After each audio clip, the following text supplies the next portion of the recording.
Bendito y alabado es el nombre de Dios Todopoderoso, Creador del cielo y de la tierra, Padre celestial, Padre bueno, Padre amoroso. Gracias, Señor, por la oportunidad que tenemos de abrir este altar a través del cual estamos impartiendo la clase acerca de la palabra de verdad, esa doctrina del Evangelio que tú nos has dado, nos has enseñado y nos has permitido conocer y dar a conocer, y escogiendo a nosotros como vaso útil para ser ministro competente del nuevo pacto, de este evangelio que tú quieres que llegue a las naciones. Señor, queremos dejarte saber que estamos privilegiados y que sentimos una gran conmoción saber que podemos estar sirviéndote y agradándote a ti, Señor, porque para eso es que queremos vivir, Señor, para agradar tu nombre, porque sabemos que tú eres nuestro Dios, el Padre de nuestro Señor Jesucristo, y que nos ha escogido para bien, para alcanzar a las naciones, porque esta palabra de ser de bendición para aquellos a los cuales tú escogiste desde antes de la fundación del mundo, para verdad, esta verdad que entramos a través de estos canales. Bendiciones, Laura, bendiciones en este oficio que el Señor ha puesto en tus hombros para que nos lleve por el camino de la verdad.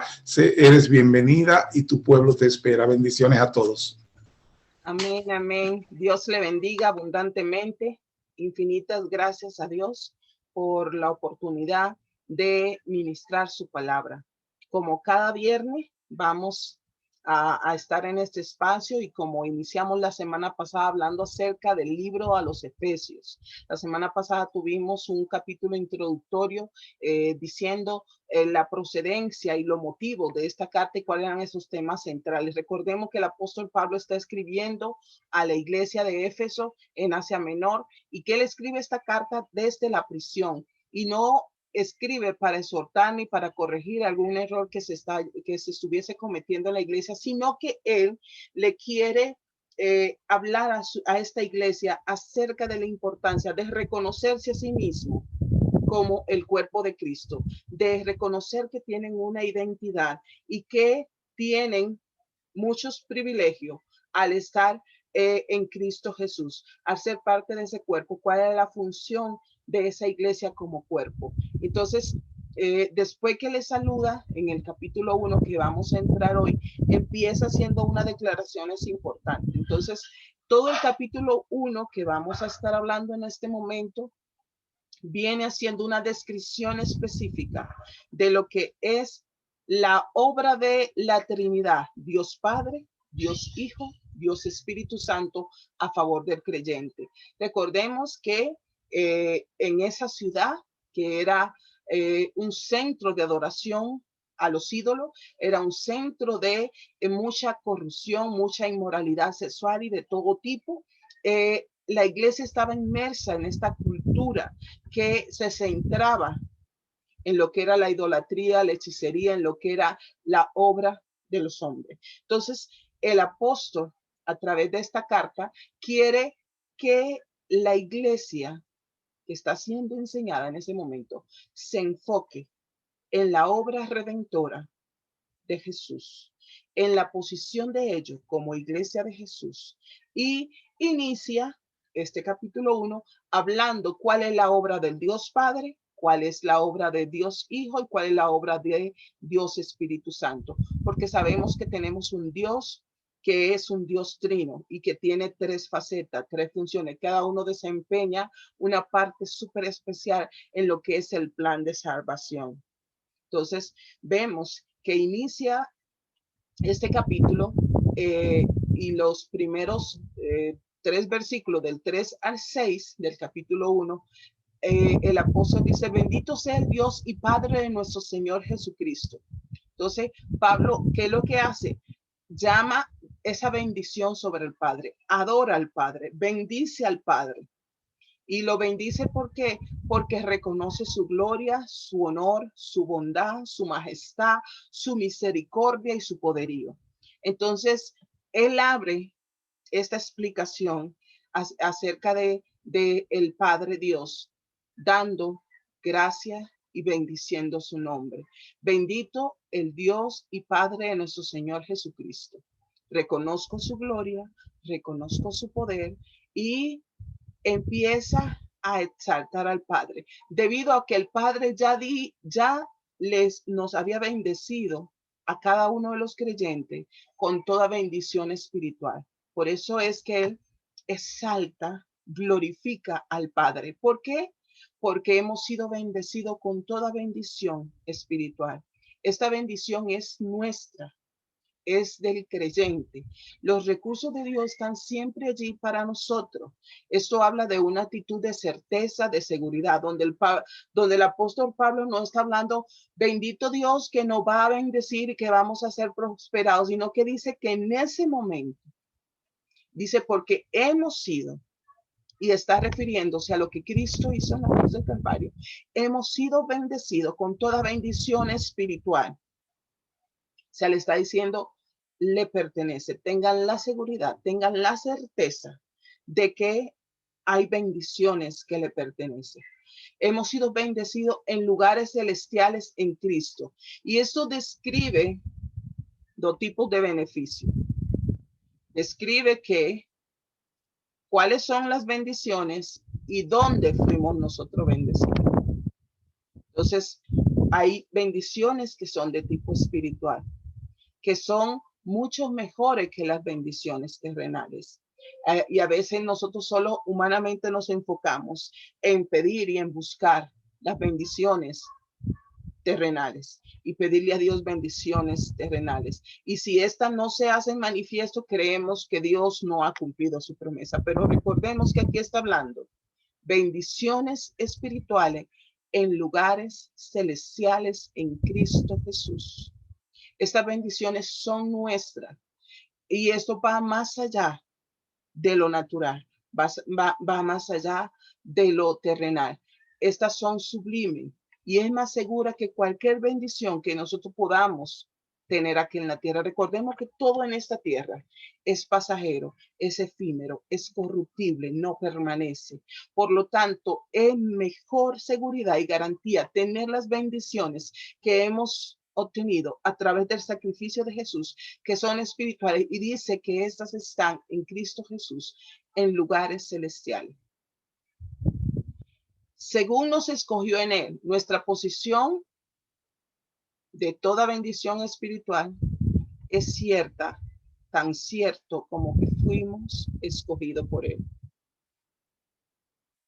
En lugares celestiales en Cristo Jesús, según nos escogió en Él. Está diciendo, así como Él te ha escogido, así eres cierto que tiene bendición espiritual. Y fuimos escogidos desde antes de la fundación del mundo, declara esta palabra.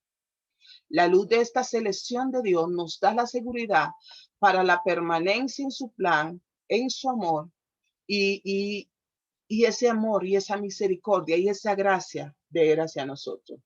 Las razones de las elecciones de Dios no fueron meramente un capricho, no fue hecho al azar. Dice ¿qué dice el versículo anteriormente? Escogido en Él desde antes de la fundación del mundo. A pesar de que están más allá de nuestro conocimiento, lo que nosotros por nuestro sentido podamos percibir, sabemos que todas son buenas, y que son sabias, y que todas las razones están en Dios y no en nosotros. No fue una selección al azar, no fue una selección caprichosa. Su elección es de acuerdo, dice, al puro afecto de su voluntad. Somos escogidos en Él, como somos escogidos en Cristo. Y esto no es de nosotros mismos, no es porque lo merecemos, no es porque nosotros lo ganamos, no es porque lo tenemos que heredar, sino que porque nuestro Padre Celestial nos ha implantado por medio de la bendición de la adopción al cuerpo de Cristo. Fuimos adoptados, fuimos adquiridos por el precio de sangre y fuimos insertados al cuerpo, no por lo que nosotros hayamos hecho, no porque lo merecemos, sino por lo que Cristo hizo en la cruz del Calvario. Y dice que tuvo un fin y un propósito para escogerlo, para que fuésemos santos sin mancha delante de Él en amor. Para ser santo, te escoge te bendice con toda bendición espiritual para ser santo y sin mancha. Somos escogidos no solamente para la salvación, sino también para ser santo. Por eso en muchas de las epístolas vemos cómo está llamando a la iglesia a sus santos escogidos. Porque en el momento que han sido escogidos por Dios, que han sido sellados para salvación, han sido santificados. Cualquier entendimiento de la soberana elección de Dios, la cual disminuye nuestra responsabilidad personal de la santidad. La santificación no es que nosotros hagamos algo para santificarnos, nos manda a permanecer y a seguir en la santidad que nos da como resultado de la salvación. La santificación, si nosotros la queremos ver como cosa que nosotros hacemos, como práctica de nuestra vida religiosa, está muy lejos de lo que es el consejo de Dios. Dice que para que fuésemos santos y sin mancha delante de Él en amor. Nos da la salvación y nos da la santificación y nos manda a permanecer en esta santificación. Habiéndonos predestinado, continúa el capítulo diciendo, predestinado para ser adoptados, hijos suyos por medio de Jesucristo. Este es el destino del Padre para sus escogidos. Ser adoptados, hijos suyos por medio de Jesucristo. Dice, no se escogió para ser santo y sin mancha. ¿Para qué? Para ser adoptado como sus hijos a través de Jesucristo. Que disfruten ser hijos adoptados, que son como hijos suyos. El desarrollo del plan de Dios para nosotros no solamente incluye salvación, sino que incluye transformación personal y una relación afectuosa y segura de Dios como nuestro Padre. Es una relación, Él es nuestro Padre, nosotros somos sus hijos. Recordemos que cuando se adopta o se completa una adopción legalmente de una persona, de acuerdo al derecho romano, la persona que ha sido adoptado pasa a ser hijo legítimo de esa persona que le adoptó y pasa a tener todos los derechos sobre la posesión de su padre y pierde todos los derechos de su antigua familia. A los ojos de la ley es una nueva persona. Una persona adoptada es nueva persona cuando alguien lo recibe en adopción legalmente. Eso sucede con cada uno de nosotros, los hijos de Dios. Hemos sido escogidos, predestinados de antes de la fundación del mundo para ser hijos adoptivos por medio de Jesucristo. Entonces, para salvación, para tener una transformación personal y para tener una relación afectuosa y segura con nuestro Padre Celestial. Y dice que para alabanza de la gloria de su gracia, por la cual nos hizo aceptos en el amado. El aspecto racional vuelve a enfatizarse cuando el apóstol Pablo describe el estatus de aceptos, altamente favorecido, altamente lleno de gracia, aceptado, lo cual otorga al creyente que debido a la gracia de Dios, debido a su gracia y su favor, en Cristo recibimos una alta aceptación. Jesús fue completamente aceptado por el Padre. Recordemos que nosotros entramos a través de Jesús y que Jesús se pone como nuestro mediador y que al Jesús ser aceptado, nosotros somos aceptados. Todo su carácter, toda su palabra, toda su obra fue aceptable delante del Padre.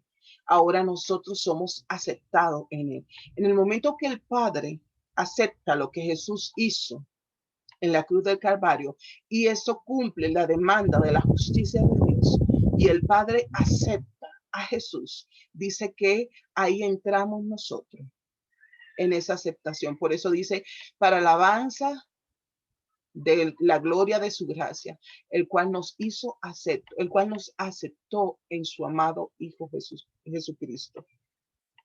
Pablo se dio cuenta de que este plan daba gloria a la gracia de Dios. No era por mérito propio, no era por otra situación externa, estaba hablando específicamente que era gracia. El plan de Dios en el Evangelio es muy a menudo rechazado debido a que la gloria de Dios y su gracia no es el esfuerzo o logro de los hombres. Hay muchas personas que si no ponen su esfuerzo, si no ponen sus demandas, si no creen que son importantes para un proceso, este no funciona o no sirve. En Dios no es así.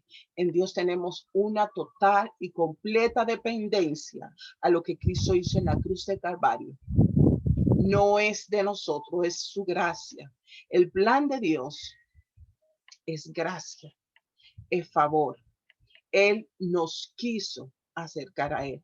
Él quiso reconciliarse con nosotros. Él quiso atraernos hacia sí. Él quiso darse un pueblo a través de Jesucristo, que somos nosotros. Entonces, la obra del Padre, y por la cual el apóstol Pablo está dando cuando inicia, bendito sea el Padre y Dios de toda gracia y favor, dando esa gracia, dándole exaltación, dándole gloria, dándole el poder, el honor y toda pleitesía a Dios, porque nos escogió para salvación, nos aceptó en Cristo Jesús, nos santifica y dice que fuimos creados para la alabanza de su gloria, no para otra persona, no para un líder, para la alabanza y la gloria del Padre. El Padre es el que merece la gloria.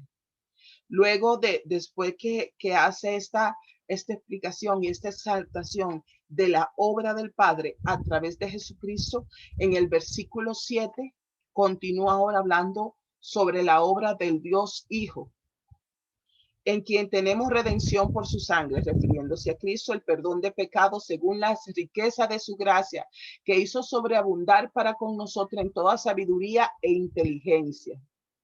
¿En quién? ¿En quién está hablando? En Jesús, en el amado, en quien tenemos redención, en nadie más, solo en Él tenemos redención.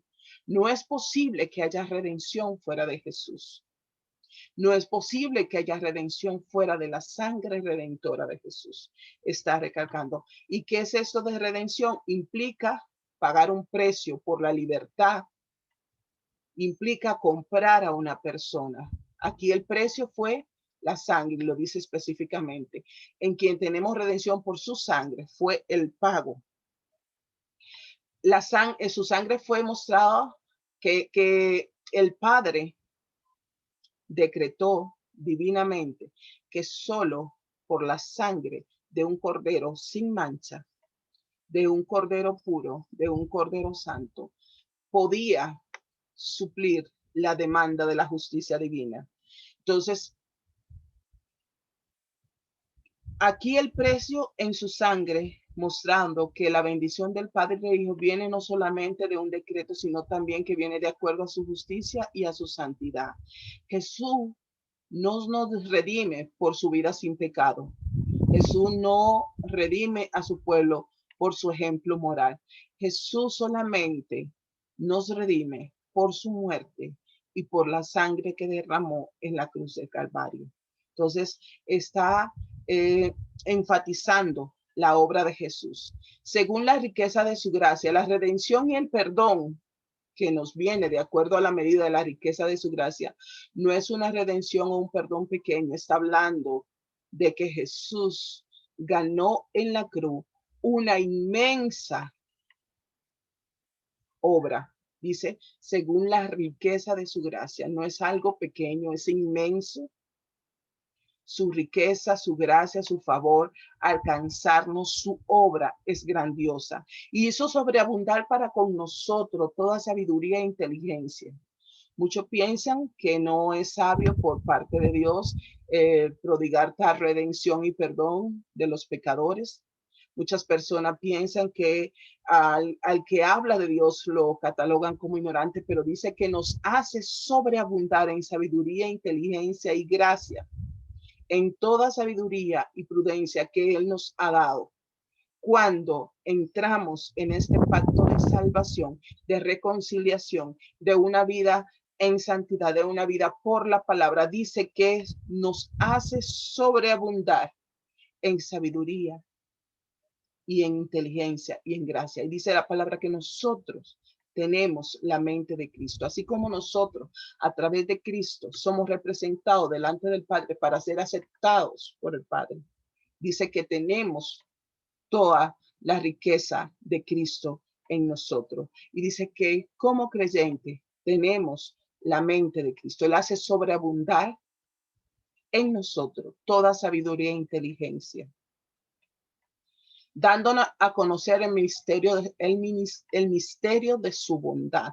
Parte de lo que nos pertenece bajo la riqueza de su gracia es conocer el ministerio de la voluntad de Dios, el gran plan y propósito de Dios, el cual estaba escondido por siglo, ahora nos es revelado en Cristo Jesús. Recordemos que Cristo vino para darnos a conocer al Padre. A través del apóstol Pablo, Dios llama a que podamos considerar la grandeza de ese gran plan de Dios desde la eternidad y nuestro lugar en ese plan. ¿Cuál es nuestro lugar? Dice que nos dio a conocer el misterio de su voluntad en sí mismo, de reunir todas las cosas en Cristo, así las que están en los cielos como lo que están en la tierra. El plan definitivo de Dios es de reunir para resolver en última instancia todas las cosas en Cristo, ya sea por medio de Jesús como Salvador o Jesús como juez. Eso ocurrirá en el cumplimiento de los tiempos. La palabra aquí que se refiere a reunir todas las cosas tiene esa idea de sumar, de unificar.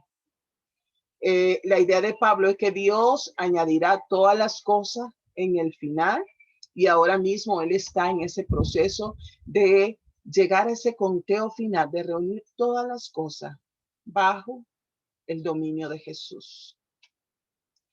Esto muestra que Dios quiere reunir todas las cosas en nuestra vida debajo de Jesús, que es la cabeza.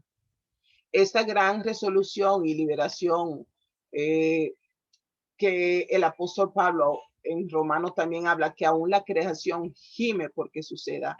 Podemos verla en Romanos 8:18. Pues tengo por cierto que las aflicciones del tiempo presente no son comparables con la gloria venidera que en nosotros ha de manifestarse, porque el anhelo ardiente de la creación es el aguardar la manifestación de los hijos de Dios, porque la creación fue sujeta a vanidad, no por su propia voluntad, sino por causa del que la sujetó en esperanza, porque también la creación misma será liberada de la esclavitud de corrupción a la libertad gloriosa de los hijos de Dios, porque sabemos que toda la creación gime a una y aún está con dolores de parto hasta ahora.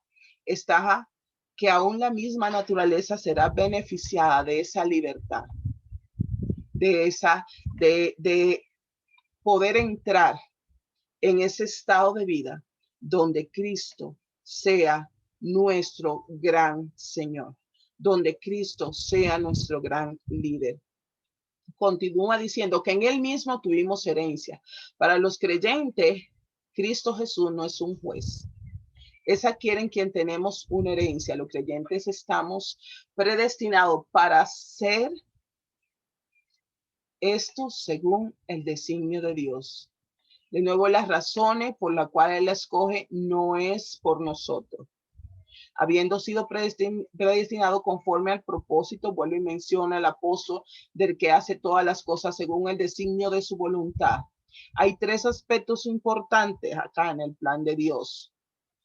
Comienza con su propósito, luego habla del designio de su voluntad y finalmente resulta en una obra perfecta, o sea, lo que Él hace.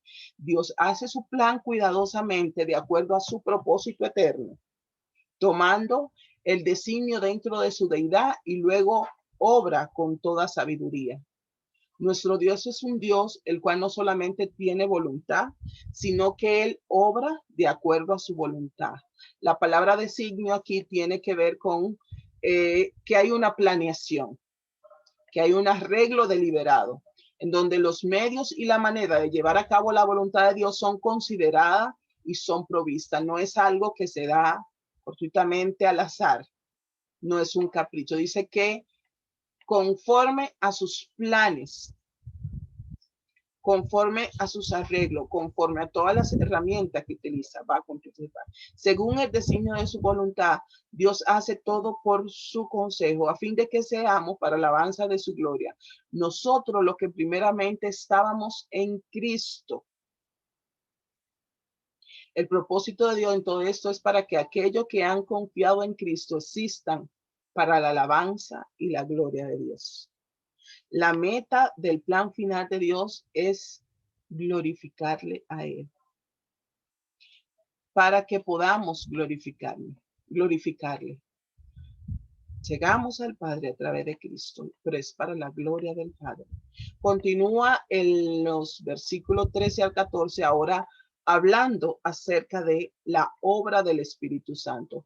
En él también vosotros, habiendo oído la palabra de verdad, el evangelio de vuestra salvación, y habiendo creído en él, fuisteis sellado con el Espíritu Santo de la promesa, que es las arras de nuestra herencia hasta la redención de la posesión adquirida para alabanza de su gloria. La soberana elección de Dios obra, pero no excluye la cooperación humana. Estos que fueron escogidos de una manera soberana también son aquellos que esperaron, oyeron la palabra de verdad y creyeron. Esperaron, oyeron y creyeron. Fuiste sellado por la promesa del Espíritu Santo. También es esencial la obra de Dios y el sello del Espíritu Santo. Su presencia en nuestra vida actúa como un sello, lo cual indica que le pertenecemos. El sello del Espíritu Santo y su presencia en el creyente denota que somos de su propiedad. Nos da la seguridad de que le pertenecemos. El ser sellado con el Espíritu Santo no es un sentimiento, no es una emoción, es una experiencia interior misteriosa. De hecho, que la palabra arra significa, cuando dice que fuimos sellados por el Espíritu de la promesa, que es la arras de nuestra herencia, está hablando que es usado como un único pago, el pago inicial, la garantía de la gloria venidera. Vendrá una gloria perfecta, se manifestará perfecta, y es aquí la garantía, las arras del Espíritu Santo. Habiendo creído en él, fuisteis sellado. El ser sellado no viene antes de que creamos. Aquellos que demandan alguna seguridad de Dios antes de que ellos crean, tratan a Dios como si su palabra no fuese de confiar. Pero dice que habiendo creído, fuiste sellado. Cuando escuchas la palabra, Dios pone la fe en tu corazón, tú crees en esa palabra, viene a salvación, entonces recibe el sello del Espíritu Santo. Y dice que este sello es esa garantía, es ese pago inicial hasta la redención de la posesión adquirida. Tenemos esta arra hasta que seamos completamente comprado, se puede decir la palabra, por Dios por medio de la resurrección y glorificación final. De nuevo, todo para la alabanza y la gloria de Dios, continúa diciendo el versículo. Tenemos el sello del Espíritu Santo, que es esa garantía hasta que seamos perfeccionados. Pablo finaliza o empieza a cerrar este capítulo después de hablar de la obra de Dios Padre, Dios Hijo, Dios Espíritu Santo. Ora para que la obra de ese Dios trino se manifieste en los creyentes. Entonces, y lo hace con acción de gracia. Por esta causa también, después que hace toda esta explicación acerca de la obra del Padre, la obra del Hijo y la obra del Espíritu Santo, para que pueda cada uno entender la participación de la Trinidad en el plan perfecto para la iglesia, dice, por esta causa ahora, yo habiendo oído de vuestra fe en el Señor Jesús y de vuestro amor para con los santos, no ceso de dar gracias por vosotros, haciendo memoria de vosotros en mis oraciones. Pablo oyó de la fe y del amor de los efesios y no pudo hacer más que dar gracias a Dios por ello, por esa fe y porque ese amor, esa fe evidenciaban su participación en la obra de Dios. Entonces, la fe y el amor hace que nosotros participemos en esta obra, hace que podamos dar testimonio de que estamos caminando en los propósitos y en los planes de Dios. Entonces, Pablo ora para que ellos pues puedan continuar en ese crecimiento, en ese desarrollo. Dice, dar gracias por vosotros, haciendo memoria de vosotros en mis oraciones. Hace memoria. Cuando él está orando, le dice yo, y vemos varias citas en Tesalonicenses, en Romanos, en Filemón y en Efesios, más adelante en el capítulo 17, donde él trae a memoria todos estos grupos de cristianos que estaban surgiendo, que él estaba formando, que él estaba adoctrinando y que lo llevaba en sus oraciones para que continuaran en ese desarrollo, en esa madurez, en ese crecimiento. Las declaraciones de la oración del apóstol Pablo con esa acción de gracia ponía de manifiesto el interés apostólico y el cuidado pastoral que él tenía por las iglesias la cual él había formado y le estaba dando ese seguimiento. Entonces, continúa en el versículo 17 que hace una oración especial para que ellos puedan conocer a Dios, y dice, para que el Dios de nuestro Señor Jesucristo, el Padre de gloria, le dé espíritu de sabiduría y de revelación, para que le dé espíritu de sabiduría y revelación, para que puedan conocer esta verdad. Pablo oraba para que el Padre le concediera a los de Efesios un espíritu de sabiduría, para que él le diera revelación, para que esto puedan ver hacia la vida de las demás personas, para que tengan la habilidad de tener una vida espiritual conforme a lo que Dios demanda en su palabra, y para que puedan tener esa sabiduría y esa fe y alcanzar ese conocimiento de una vida que está centrada en el propósito que Dios tiene para nuestras vidas. El conocer a Dios como Él es en verdad, como es revelado por su palabra, para que puedan corregir todo lo que eran las ideas falsas, todo lo que era la idolatría, todo lo que se movía en ese ambiente. Ellos lo pudieran desechar de su vida y cerrarle la puerta y corregir algunas cosas. Entonces le estaba pidiendo a Dios que estuviesen revelación por el Espíritu y que tuviesen sabiduría para poder discernir. El conocimiento de la palabra nos ayuda a poder cumplir los planes y propósitos de Dios para nuestra vida. El apóstol quería que ellos pudieran comprender la importancia de conocer a Dios, de entender los planes de Dios, de entender quién es Dios. Entonces, porque si ellos entraban en este conocimiento, ellos podían mantenerse libre de todas las situaciones que estaban viviendo en ese pueblo. También le dice que puedan entender, continúa la oración para que puedan entender todo lo que Dios le dio en Jesucristo, alumbrado los ojos de vuestro entendimiento para que sepan cuál es la esperanza a la que han sido llamados, cuál es la riqueza de la gloria de su herencia en los santos, la cual la supreeminente grandeza de su poder para con nosotros los que creemos.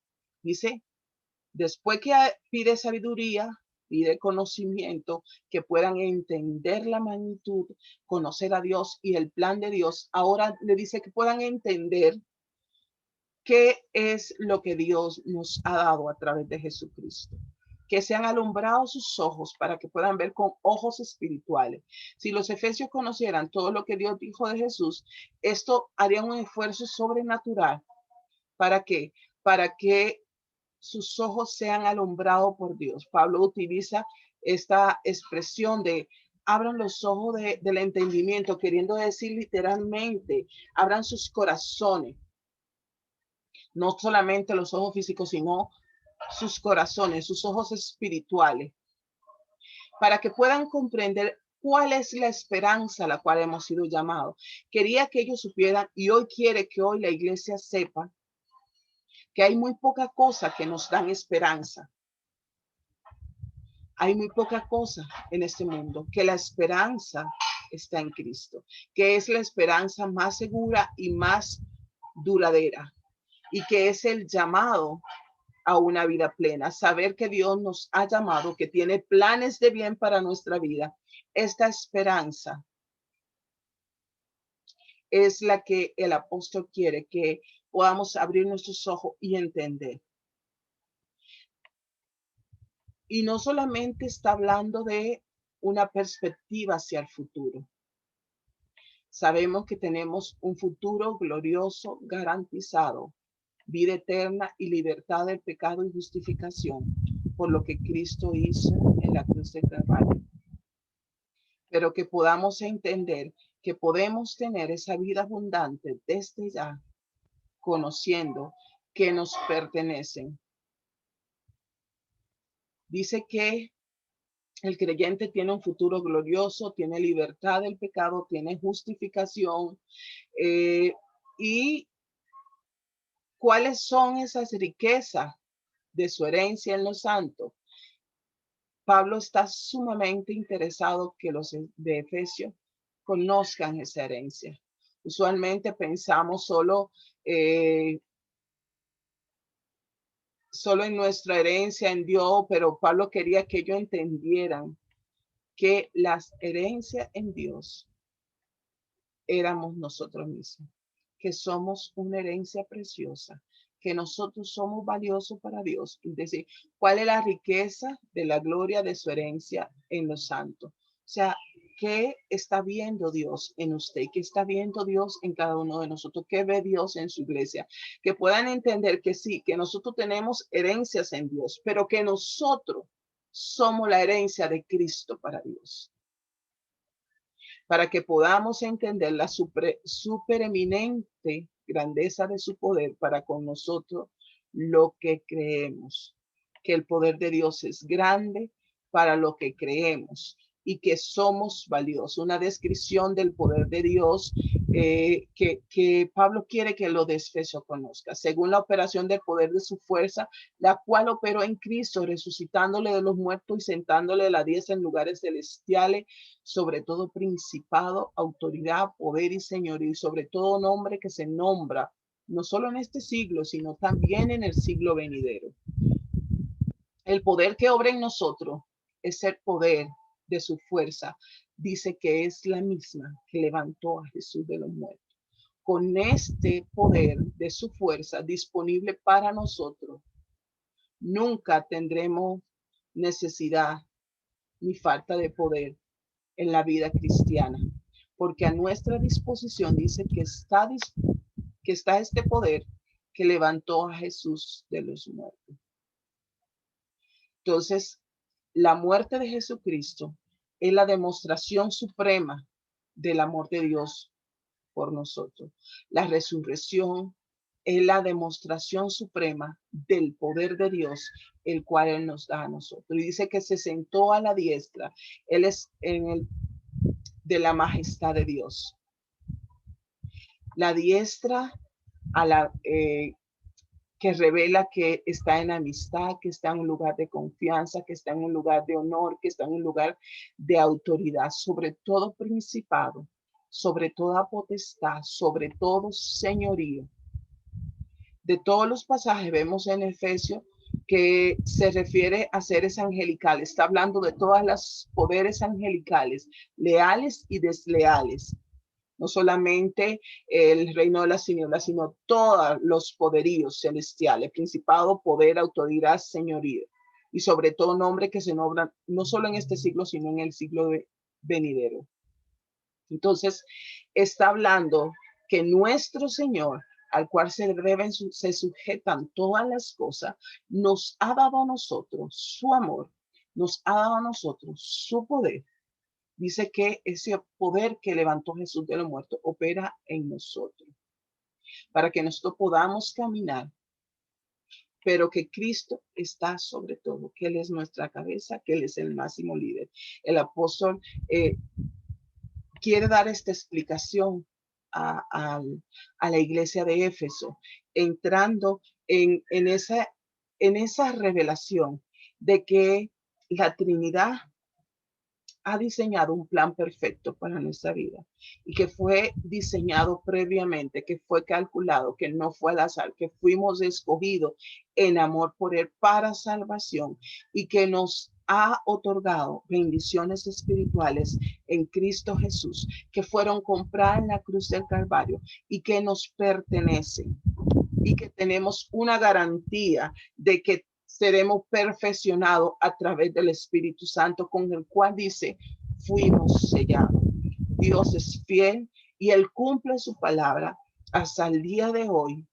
Él sigue siendo fiel, seguirá siendo fiel. Dice que Él no tiene sombra de variación y lo que Él ha prometido lo ha de cumplir. Y seremos perfeccionados cuando seremos llevados a su gloria, donde tenemos una garantía, que es el Espíritu Santo, que es el sello, que es ese pago inicial de que hemos sido salvados, hemos sido redimidos por el Cordero de Dios. Dios le bendiga. Continuamos la próxima semana con el capítulo número 2 del libro a los Efesios y el pastor Huáscar con nosotros. Bendiciones. Reconocemos que hay una sola presencia y un solo poder, hay un solo bien, hay una sola perfecta y justa acción en todo el universo y en nuestras vidas, y esa verdad, ese poder, ese bien es Dios, nuestro Dios verdadero, nuestro Dios Padre de nuestro Señor Jesucristo, que murió por cada uno de nosotros en la cruz del Calvario para redimirnos, para que nos podamos presentar como esa nación santa y sin mancha ante el Padre, y hemos sido acogido por el Padre como hijo acepto en el amado, en Cristo Jesús. Esa es la verdad del Evangelio, esa es la verdad de la enseñanza que estamos recibiendo a través de este maravilloso libro de la carta a los Efesios, de Pablo a los Efesios, donde en ese tiempo le hablaba a esta iglesia en Éfeso, y ahora nos está hablando a cada uno de nosotros, porque estas palabras del Evangelio vienen para todo aquel que es creyente. Fíjense en los énfasis que hace cuando se refiere al creyente, a lo que han creído, porque Pablo sabe que los que han creído es porque el Señor lo ha añadido a la fe de Cristo. Él es quien añade a lo que han de ser añadido. Él es quien trae, y como decía el mismo Cristo, nadie viene a mí si el Padre que me envió no lo trajere. Por lo tanto, esta enseñanza viene para usted que cree, para usted que ha creído, porque dice, mis ovejas escuchan mi voz y yo la conozco. Si usted escuchó la voz del Señor hablar a través de esta clase en el día de hoy, sepa que usted es una de esas ovejas, y sepa que Dios tiene un plan grande y hermoso para usted y para con su vida, y que eso es lo que queremos, que usted llegue al conocimiento de la verdad que le hace libre, y de la verdad que le dice a usted que usted pertenece a ese reino de los cielos que es en Cristo Jesús. Amados hermanos, hasta la próxima semana. El entusiasmo que tenemos es bien grande con este libro de los Efesios, porque estamos recibiendo palabras de verdad del nuevo pacto. Bendiciones, Laura. Dios te bendice en el nombre del Padre, del Hijo y el Espíritu Santo. Amén. Bendiciones.